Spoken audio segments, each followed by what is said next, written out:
Kilala ba ninyo si Saint Damien of Molokai?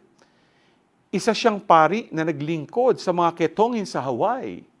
Pumunta siya sa lugar na iyon kahit na noong panahon niya ay wala pang gamot sa leprosy. He did hesitate to go at first, yet through God's grace, he understood the call of Jesus to serve, even if it would cost him his life. His service brought hope to people, though he was not able to see its fruits. Jesus said to his disciples, "You will grieve, but your grief will become joy." The persecutions which they faced and the trials of mission truly brought them to an abundance of tears.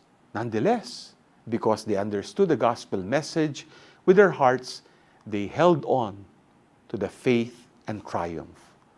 Ang kanilang paghihirap ay nagdala ng kaligayahan sa mga nagtamasa ng fruits ng kanilang pagpapagal.